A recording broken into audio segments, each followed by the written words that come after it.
laruin mo man. Ano yan? Haha. Laruin mo na. Dali, ikaw lang kalaro niyan. Wala yung ibang kalaro. Hoy, nakagalit. Kinukuha mo yung kanya laruan. Bigay mo laruan niya, dali. Bigay mo. Yun. Anak, bigay na,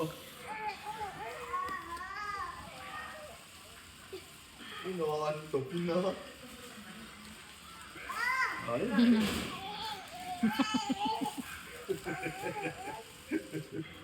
Laruin mo, turuan mo na.